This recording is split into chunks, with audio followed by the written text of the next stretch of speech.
ليكن يومك للشعب ودادا ليكن حبك للأرض مداد قلم أنت فكم عبرت عنا وبنيت المجد أطوادا شدا أنت يا ملهم شعب أن يبروا عشت كم. اور بھی انشاءاللہ تفصیلات آئے گی ان جنگوں کی وجوہات کیا ہے، کیا اللہ کے نبی علیہ الصلوۃ والسلام نے آگے بڑھ کر جنگ کی یا ان کی طرف سے بھی رد ہوا تھا، یہ تمام تفصیلات انشاءاللہ آگے آنے والے دروس میں پڑھیں گے. السلام علیکم ورحمۃ اللہ وبرکاتہ. الحمدللہ والصلاة والسلام علی رسول اللہ وعلى آله وصحبه أجمعين. اللهم إنا نسألك علما نافعا ورزقا طيبا وعملا متقبلا. اللهم يا حي يا قيوم برحمتك نستغيث اصلح لنا شأننا كله ولا تكلنا إلى أنفسنا طرفة عين. محترم حاضرین مسجد و خواتین اسلام، سیرت النبی صلی اللہ علیہ وسلم کے سلسلے وار دروس میں اس سے پہلے ہم نے ہجرت کے بعد پیارے نبی کریم صلی اللہ علیہ وسلم نے جو اعدائے اسلام کے دشمنوں کو خوف اور ڈر دلانے کے لیے ان کے دلوں میں مسلمانوں کے تعلق سے دبدبا اور خوف دلانے کے لیے پیارے نبی کریم صلی اللہ علیہ وسلم نے کئی صحابہ کو بھیج کر اور کئی لشکروں کو بھیج کر انہیں مسلمانوں کی قوت، ایمانی قوت اور تعداد کی قوت کو بتلایا تاکہ اعداء اسلام کے دلوں میں ڈر پیدا ہو جائے. اور انہی غزوات میں سے ایک جنگ العشیرہ، اس کو العسیرہ یا العسرہ تینوں نام دیے گئے ہیں. جمادی اولیٰ میں پیارے نبی کریم صلی اللہ علیہ وسلم نے اس جنگ کی تیاری کی اور جنگ کے لیے نکلے تھے.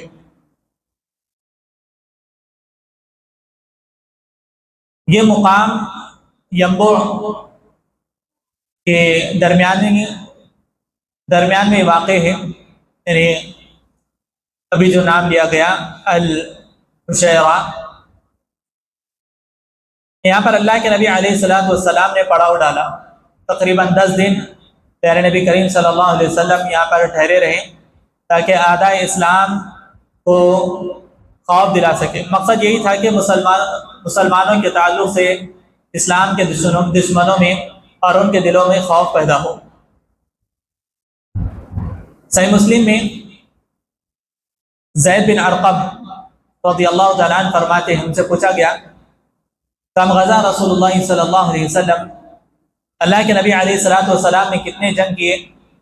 تو فرمایا کہ 19 جنگ اللہ کے نبی علیہ الصلوۃ والسلام نے کی، اور سب سے پہلی جنگ اسلام کی العسیر یا العشیرہ یہ تھی.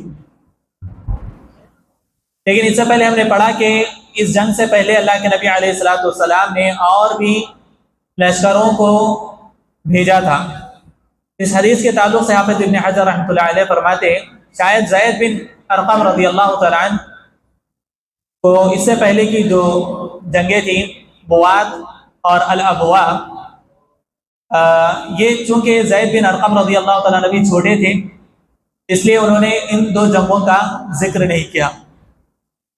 ہو سکتا ہے کہ انہیں اس جنگ کے بارے میں علم نہیں تھا، واللہ اعلم. لیکن یہ جنگ بھی واقع نہیں ہوئی، لیکن اس میں صلح ہوئی تھی. اس کے بعد غزوہ بدر اولیٰ،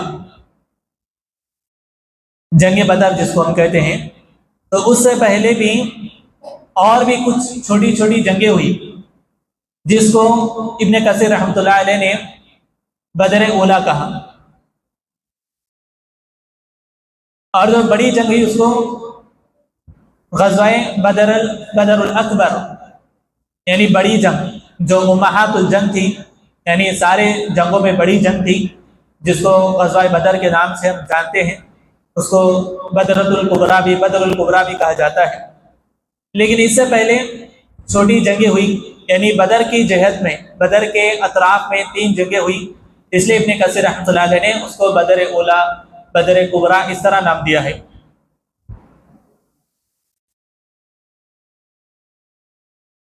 اس جنگ میں، یعنی جنگ بدر اولا میں ہوا یہ کہ قرظ ابن جابر الفہری، یہ نام یاد رکھیں، قرظ ابن جابر الفہری، یہ مدینے پر اٹیک کیے اور مدینے کے سارے مویشی، سارے جانوروں کو لے کر نکل گئے۔ اللہ کے نبی علیہ الصلوۃ والسلام نے انہیں پکڑنے کے لیے، ان کا پیچھا کرنے کے لیے صحابہ کو بھیجا، جو کہ صفوان نامی مقام پر، جو کہ بدر کا ایک علاقہ ہے، وہاں پر یہ ملے نہیں، وہاں تک صحابہ ان کا پیچھا کیے، اس کے بعد ان کو نہیں پکڑ سکے، یعنی وہ بھاگنے میں، مویشیوں کو، جانوروں کو لے کر بھاگنے میں کامیاب ہو گئے۔ اس وقت اللہ کے نبی علیہ الصلوۃ والسلام نے مدینے میں جو جانشین بنایا تھا وہ زید ابن حارث تھے۔ پیارے نبی کریم صلی اللہ علیہ وسلم نے بہت سے صحابہ کو، جب آپ صلی اللہ علیہ وسلم مدینہ سے کہیں سفر کرتے یا جنگ کے لیے نکلتے، کسی ایک صحابی کو مدینے پر اپنا جانشین بناتے، تاکہ مدینے کی حفاظت ہو، عورتوں کی حفاظت ہو، بچوں کی حفاظت ہو، اور اسی طرح نمازوں کا قیام ہے۔ یہ پلاننگ اللہ کے نبی علیہ الصلوۃ والسلام کی یہ تدبیر تھی، اللہ پیارے نبی کریم صلی اللہ علیہ وسلم کی۔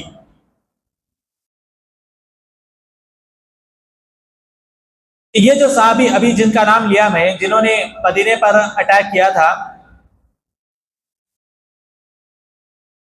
اللہ رب العالمین نے بعد میں انہیں اسلام کی توفیق عطا فرمائی، یعنی اسلام قبول کر لیے۔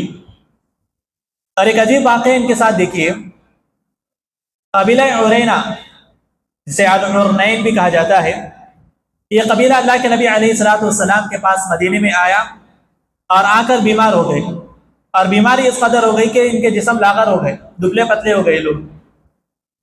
تو اللہ کے نبی علیہ الصلوۃ والسلام نے انہیں اونٹوں کے صدقات کے اونٹ جو تھے وہاں پر قیام کرنے کا حکم دیا، اور کہا کہ اونٹنی کا دودھ اور اس کا پیشاب استعمال کرو، یعنی پیو۔ یہ خاص بیماری کا علاج تھا، ان کے جسم بھی لاغر ہو چکے تھے۔ تو اللہ کے نبی علیہ الصلوۃ والسلام کی بات پر انہوں نے اونٹوں میں قیام کیا، صدقات کے اونٹ جہاں پر باندھے جاتے تھے، اور اس کے دودھ اور پیشاب کا انہوں نے استعمال کیا، جس کی وجہ سے اللہ رب العالمین نے انہیں شفا دی۔ لیکن اس قبیلے نے پیارے نبی کریم صلی اللہ علیہ وسلم کے ساتھ غداری کی، اور اس اونٹوں کی دیکھ بھال کرنے والے کا مسئلہ کر دیا، یعنی اسے قتل کر کے اس کا مسئلہ کر دیا، اور پھر یہ صدقات کے اونٹ لے کر بھاگ نکلے۔ پیارے نبی کریم صلی اللہ علیہ وسلم نے صحابہ کو ان کے پیچھے بھیجا کہ ان کو پکڑے، اور اس وقت اللہ کے نبی علیہ الصلوۃ والسلام نے قرظ ابن جابر الفہری رضی اللہ تعالیٰ عنہ کو امیر بنایا۔ یہ کون تھے؟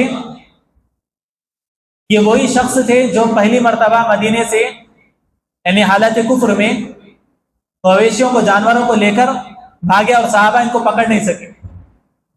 اور جب یہ اسلام قبول کر کر آئے، تو جب اعدائے اسلام مویشیوں کو لے کر بھاگ رہے تھے، تو اللہ کے نبی علیہ الصلوۃ والسلام نے انہیں امیر متعین کیا کہ یہ جا کے ان اونٹوں کو اور ان غداروں کو پکڑے جنہوں نے دھوکہ دے کر جانور بھی لے گئے اور صحابی کا قتل بھی کیا۔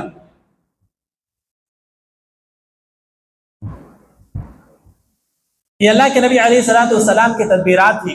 پیارے نبی کریم صلی اللہ علیہ وسلم صحابہ کے مہارت کو پرکھتے تھے، اس کے اندر کیا صلاحیت ہے، اس صلاحیت کے اعتبار سے اس سے کام لیتے۔ وہی لکھنے والے صحابہ الگ تھے، جنگجو صحابہ الگ تھے، زکوٰۃ کا مال جمع کرنے والے صحابہ الگ تھے، حساب کی مہارت رکھنے والے صحابہ الگ تھے۔ ہر ایک کے اندر اللہ رب العالمین نے کچھ ایسی صلاحیتیں دی تھی جو ایک دوسرے سے امتیاز رکھتی تھی، تو ان صلاحیتوں کے اعتبار سے اللہ کے نبی علیہ الصلوۃ والسلام کام لیتے تھے۔ تو یہ صحابی دوڑے اور بتلا گیا، بعض سیرت نگاروں نے کہ یہ دوڑنے میں صحابہ میں سب سے زیادہ آگے رہنے والے صحابی تھے، کیونکہ سب سے پہلے جب صحابہ کو اللہ کے نبی نے بھیجا تو ان کو نہیں پکڑ سکے، دوسری مرتبہ خود اللہ کے نبی علیہ السلام نے انہیں امیر بنا کر بھیجا تو وہ ان غداروں کو اور جانوروں کو پکڑ کر پیارے نبی کریم صلی اللہ علیہ وسلم کے پاس لے کر آئے۔ اللہ کے نبی علیہ السلام نے ان کے ساتھ وہی معاملہ کیا جو انہوں نے صحابی کے ساتھ کیا تھا، جو مویشیوں کی نگرانی پر متعین تھے، یعنی ان کا مسئلہ کیا تھا تو اللہ کے نبی نے ان کا بھی مسئلہ کرایا۔ یہاں پر علماء نے ایک بات بتلائی کہ اسلام،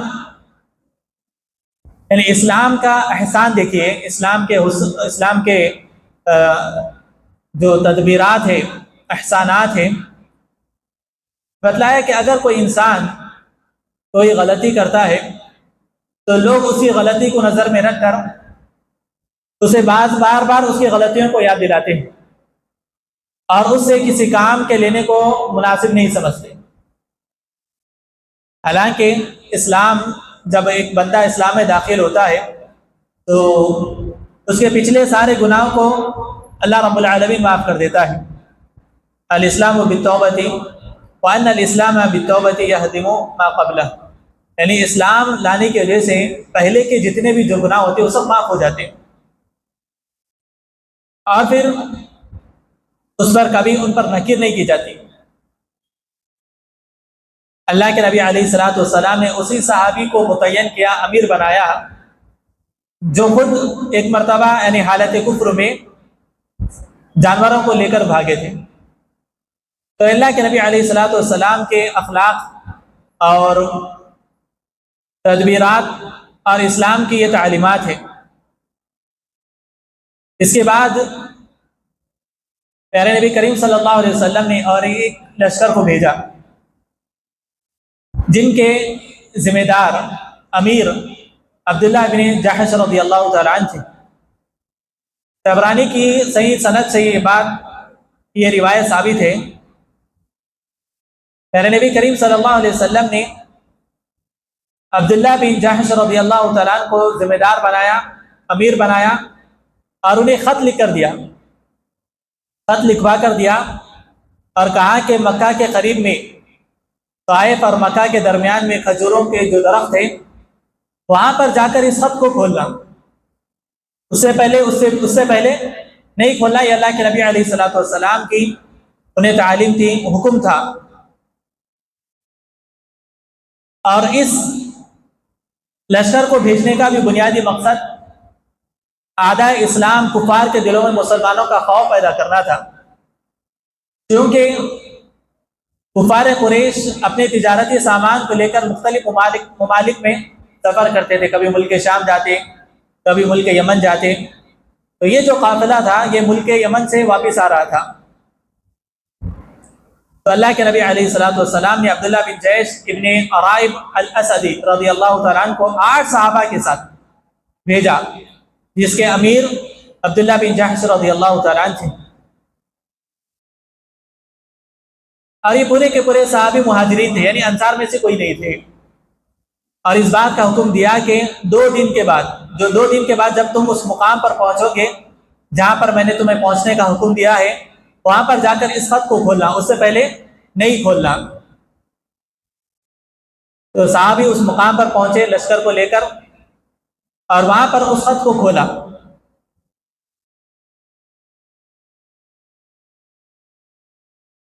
کہتے ابن کثیر رحمۃ اللہ علیہ نے فرماتے ہیں کہ جب اس خط کو کھولا تو اس میں اللہ کے نبی علیہ السلام نے جنگ کا حکم دیا تھا۔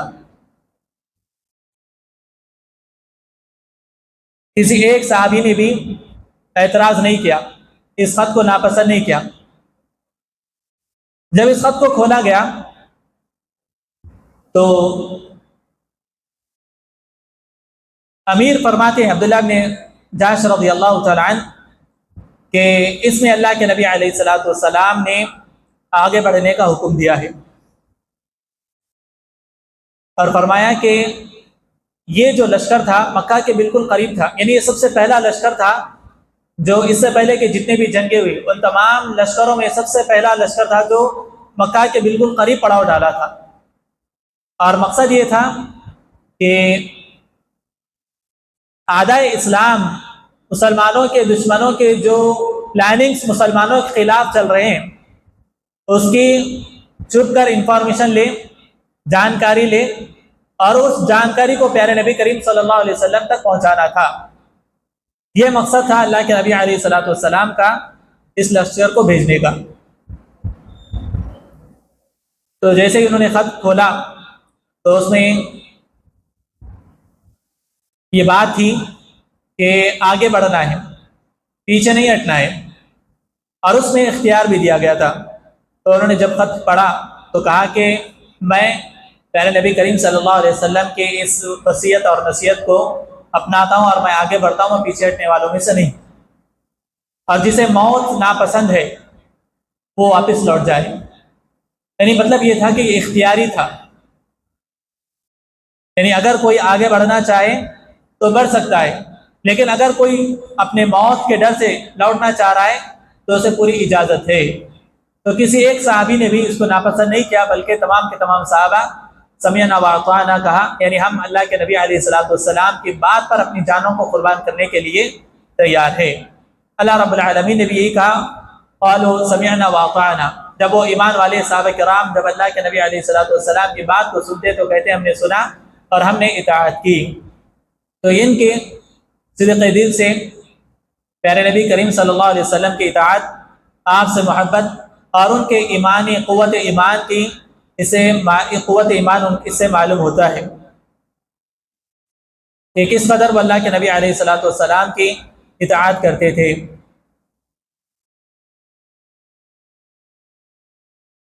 اس لشکر میں دو اور صحابہ تھے، سعد بن ابی وقاص، عتبہ بن غزوان۔ یہ دو صحابی لشکر سے پیچھے ہو گئے تھے۔ اس کی وجہ یہ تھی کہ ان کے پاس ایک ہی سواری تھی، تھوڑی دیر یہ سواری کرتے، تھوڑی دیر دوسرے صحابی سواری کرتے، اس طرح ایک سواری پر بدل کر جانے کی وجہ سے یہ دو صحابی لشکر سے پیچھے ہو گئے۔ لیکن عبداللہ بن جحش رضی اللہ تعالیٰ نے ان صحابی کے پیچھے ہونے کی کوئی پرواہ نہیں کی، بلکہ وہ آگے بڑھے، اور جہاں پر اللہ کے نبی علیہ السلام پہنچنے کا حکم دیے تھے، یعنی طائف اور مکہ کے درمیان کا جو کھجوروں کے درخت تھے وہاں پر پڑاؤ ڈالنے کا حکم دیا تھا، وہاں پر انہوں نے پڑاؤ ڈالا۔ کفار کا جو لشکر تھا جو تجارتی سامان لے کر یمن سے مکہ کو لوٹ رہا تھا، ان کے سامانوں میں بہت سے جیسے کشمش ہے اور بھی تجارتی سامان تھے وہ جو لے کر جا رہے تھے، اور جن کے یعنی کفار کی جانب سے جو امیر بنائے گئے تھے وہ عمرو ابن حضرمی، عثمان بن نوفل اور ان کے بیٹے عبداللہ ابن المغیرہ اور حکم بن کیسان، یہ مغیرہ کے غلاموں میں سے تھے۔ یہ لوگ جب مسلمانوں سے مد بھیڑ ہوئی، آمنا سامنا ہوا، تو انہوں نے کہا کہ مسلمانوں سے کہا کہ ہم رجب کے اختتام پر ہے، یعنی یہ جو مہینہ ہے یہ حرمت والا مہینہ ہے، لہذا ہم اس میں جنگ نہیں کرتے۔ اور اللہ رب العالمین نے بھی کہا ان عدت الشہور عند اللہ 12 شہرا فی کتاب اللہ یوم خلق السماوات والارض منها 4 حرم، یعنی اللہ کے نزدیک جب سے آسمان اور زمین کو اللہ نے بنایا ہے، اللہ رب العالمین کے نزدیک مہینوں کی گنتی 12 ہے، جن میں سے 4 حرمت والے مہینے ہیں، رجب، ذی القعدہ، ذی الحجہ، محرم۔ یہ 4 محترم مہینے ہیں جس کے زمانہ جاہلیت میں بھی احترام کیا جاتا تھا، جس میں خون خرابہ، لڑائی جھگڑے کو ناپسند کرتے تھے۔ لیکن ہوا یہ کہ صحابہ نے ان کی بات نہیں مانی اور ان پر حملہ کر دیا۔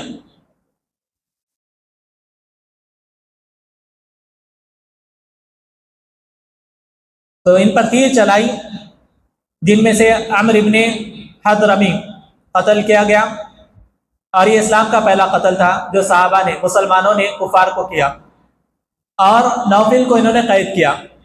یہ اسلام کا پہلا قیدی تھا جو مسلمانوں نے کفار میں سے ان کو قید کیا تھا۔ تو یہ جو جنگ ہوئی، یہ اسلام کے 4 چیزیں اس میں ہوئی۔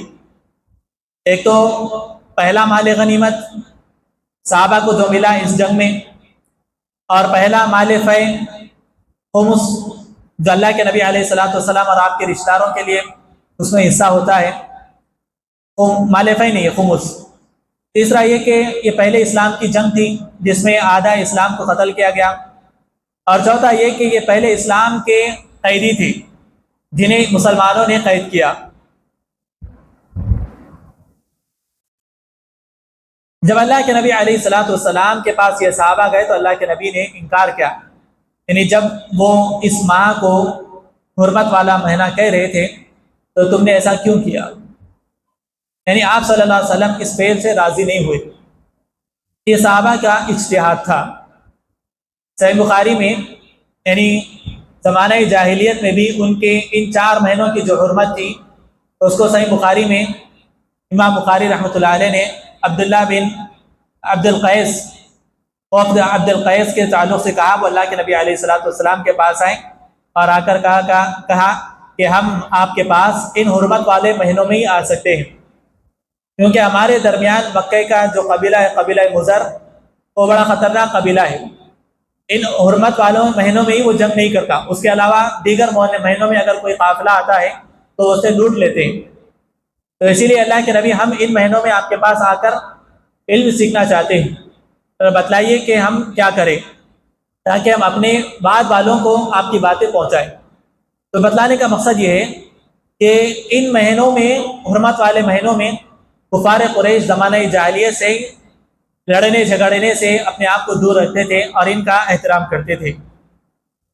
صحابہ نے ان کے ساتھ جو جنگ کی اس کے تعلق سے ابن کثیر رحمۃ اللہ علیہ نے فرمایا کہ صحابہ یہاں پر مجتہد تھے، یعنی انہوں نے اجتہاد کیا، اور اللہ کے نبی علیہ الصلوۃ والسلام نے فرمایا اذا اجتہد الحاکم فاصاب فله اجران، جب حاکم کوئی اجتہاد کرتا ہے اور اگر وہ اجتہاد اس کا درست ہو تو اس کے لیے 2 اجر ہے، ایک تو اس کے اجتہاد کا، اور دوسرا اگر وہ اجتہاد اس کا درست ہو جائے تو اس کے لیے 2 اجر ہے۔ تو اذا اجتہد فاخطا فله اجر واحد، اور فرمایا اگر وہ اجتہاد کرے اور غلطی کر جائے تو اس کے لیے گناہ نہیں ہے، 1 اجر ہے، اس کے لیے گناہ نہیں ہے، 1 اجر ہے۔ تو یہاں پر صحابہ نے جو اجتہاد کیا اور جنگ کی اس پر بھی انہیں اجر ہی ملنے والا ہے۔ تو یہ ہوتا ہے صحابہ کرام رضی اللہ علیہ اجمعین کے تعلق سے اہل السنہ والجماعت کا موقف۔ صحابہ کی جو جنگیں ہوئی ان کے جو اجتہادات تھے اس میں بھی وہ معذور ہیں، یعنی اللہ رب العالمین کی جانب سے اجر پانے والے ہیں۔ بعض اعداء اسلام روافض کا چولا پہنے ہوئے اپنے آپ کو مسلمان کہنے والے اس طرح کے تاریخی واقعات کو نکال کر صحابہ کرام رضی اللہ علیہ اجمعین پر نکیر کرتے ہیں اور کہتے ہیں کہ انہوں نے یہاں پر غلطی کی، ان کو ایسا نہیں کرنا چاہیے تھا، انہوں نے یہ کیا، ان کو ایسا نہیں کرنا چاہیے تھا۔ اللہ رب العالمین نے ان کے لیے رضامندی کا پروانہ آسمان سے نازل کیا، رضی اللہ عنہم ورضوا عنہ۔ جب اللہ رب العالمین راضی ہے، پیارے نبی کریم صلی اللہ علیہ وسلم ان سے راضی تھے، تو آپ اعتراض کرنے والے کون ہیں؟ آپ ان سے ناراضگی کا اعلان کرنے والے کون ہیں؟ آپ کی حیثیت کیا ہے؟ آپ کا دین میں مقام کیا ہے؟ آپ کی دین میں خدمات کیا ہے؟ آپ نے کیا قربانیاں اسلام کے لیے دی جو ان صحابہ پر بھوگ رہے ہیں، جن کے تعلق سے اللہ کے نبی علیہ الصلوۃ والسلام نے فرمایا من سب اصحابی فعلیہ لعنۃ اللہ والملائکۃ والناس اجمعین، جو میرے صحابہ کے بارے میں برا بھلا کہیں تو اس پر اللہ کی، فرشتوں کے اور سارے لوگوں کی لعنت۔ اور اللہ کے نبی نے فرمایا کہ میرے صحابہ کو برا بھلا مت کہو، تم اگر احد کے پہاڑ بھی برابر بھی اگر تم سونا خرچ کرو گے تو صحابہ کا ایک مد جو انہوں نے اللہ کے راہ میں خرچ کیے اس کا بھی وہ مقابلہ نہیں کر سکتے۔ تو صحابہ کے جہاں پر اجتہادات ہوئے وہاں پر ان کو معذور سمجھا جائے، اور ان کو معذور سمجھا جائے یہ اہل السنہ والجماعت کا عقیدہ ہے۔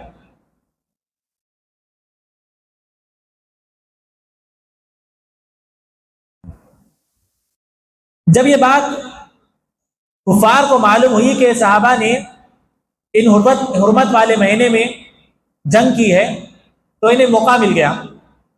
اب یہ پروپیگنڈا پھیلا دیے کہ محمد صلی اللہ علیہ وسلم نے حرمت والے مہینوں کی بے حرمتی کی ہے۔ اب یہ بات عام ہو گئی تو اللہ رب العالمین نے آیت نازل کی، کہا یسألونک عن الشہر الحرام قتال فیہ، یا آپ سے حرمت والے مہینوں میں قتال کے تعلق سے پوچھتے ہیں، قل قتال فیہ کبیر، کہہ دو کہ اس میں جنگ کرنا بہت بڑا گناہ ہے۔ قل قتال فیہ کبیر، اس میں جنگ کرنا بہت بڑا گناہ ہے۔ اور اس کے بعد فرمایا وصد عن سبیل اللہ وکفر بہ والمسجد الحرام واخراج اہلہ منہ اکبر عند اللہ، اور اس سے بڑا گناہ کیا ہے معلوم؟ اللہ کے راستے سے روکنا۔ وصد عن سبیل اللہ وکفر بہ، اور اللہ کے ساتھ کفر کرنا، والمسجد الحرام، اور ایمان والوں کو مسجد حرام سے روکنا، واخراج اہلہ منہ، اور ایمان والوں کو خانہ کعبہ سے نکالنا، اکبر عند اللہ، اللہ کے نزدیک سب سے بڑا جرم ہے۔ تم صرف حرمت والے مہینوں کا احترام کر رہے ہو اور باقی جو بڑے بڑے گناہ کر رہے ہو اس کا حساب تم سے کون لے گا؟ تمہیں یہ تو یاد ہے کہ حرمت والے مہینے میں جنگ نہیں کرنا ہے، لیکن تمہیں یہ یاد نہیں کہ اللہ کے راستے سے روکنا اس سے بڑا گناہ ہے، کفر اس سے بڑا گناہ ہے، ایمان والوں کو مسجد حرام سے روکنا اس سے بڑا گناہ ہے، ایمان والوں کو اپنے ملک سے نکالنا اس سے بڑا گناہ ہے، تو اس کی بے حرمتی تمہارے پاس کہاں سے آئی؟ تو در حقیقت ان کے بہانے تھے جو کسی بھی ایک موضوع کو لے کر اچھالنا ان کا مقصود تھا کہ اللہ کے نبی علیہ السلام نے حرمت والے مہینوں کی بے حرمتی کی ہے۔ تو اللہ رب العالمین نے اس آیت کو نازل کیا۔ پیارے نبی کریم صلی اللہ علیہ وسلم اس آیت کے نازل ہونے سے پہلے انہوں نے خمس میں سے کوئی حصہ نہیں لیا، یعنی آپ صلی اللہ علیہ وسلم نے توقف اختیار کیا۔ جو مال صحابہ نے مال غنیمت میں جو صحابہ مال لے کر آئے تھے ان میں سے خمس جو اللہ کے نبی اور ان کے رشتہ داروں کا حصہ ہے اس سے روکے رہے۔ جب یہ آیت نازل ہوئی تو پیارے نبی کریم صلی اللہ علیہ وسلم نے بھی اپنا اس میں سے حصہ لیا اور پھر جو قیدی تھے انہیں فدیہ لے کر انہیں آزاد کیا۔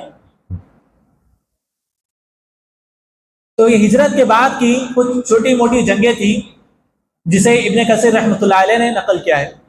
اب اس کے بعد اور بھی کچھ چھوٹی جنگیں، اس کے بعد بڑی جنگیں جیسے جنگ بدر کبریٰ ہے، اس کے بعد اور بھی جنگیں ہیں، ان کا ذکر انشاءاللہ آنے والے دروس میں ہوگا۔ اس سے پہلے ہم نے پیارے نبی کریم صلی اللہ علیہ وسلم کی ساری سیرت کو تفصیل کے ساتھ بیان کیا ہے، آپ کی پیدائش سے پہلے سے لے کر آپ کی ہجرت تک، اس کے بعد جنگوں کا معاملہ شروع ہوا ہے۔ تو اس سے یہ بات معلوم ہوتی ہے کہ صحابہ نے اس سے پہلے کس قدر مصیبتوں کا سامنا کیا۔ مکہ میں 13 سال صحابہ پیارے نبی کریم صلی اللہ علیہ وسلم ستائے گئے، وہاں پر کوئی جنگ نہیں کی، وہاں پر صرف دعوت کا کام کیا، صبر کیا۔ کئی صحابہ کو انہوں نے شہید کیا، کئی صحابہ کو جو کمزور صحابہ تھے انہیں ان پر ظلم کے پہاڑ توڑے، لیکن پھر بھی اللہ رب العالمین نے ان سے جنگ کرنے کا حکم نہیں دیا۔ لیکن جب مدینہ آئے تو پھر وہاں پر بھی ان کے ہتھ کنڈے، ان کے عادات جو مسلمانوں کے خلاف تھی، جو قوموں میں پھیلا رہے تھے، تو اس وقت اللہ کے نبی علیہ السلام نے ان کے دلوں میں خوف ڈالنے کے لیے یہ جنگیں کی، اور بھی انشاءاللہ تفصیلات آئے گی ان جنگوں کی وجوہات کیا ہے، کیا اللہ کے نبی علیہ السلام نے آگے بڑھ کر جنگ کی یا ان کی طرف سے بھی رد ہوا تھا، یہ تمام تفصیلات انشاءاللہ آگے آنے والے دروس میں پڑھیں گے۔ سبحانک اللہم و بحمدک اشہد ان لا الہ الا انت استغفرک و اتوب الیک۔ السلام علیکم ورحمۃ اللہ وبرکاتہ۔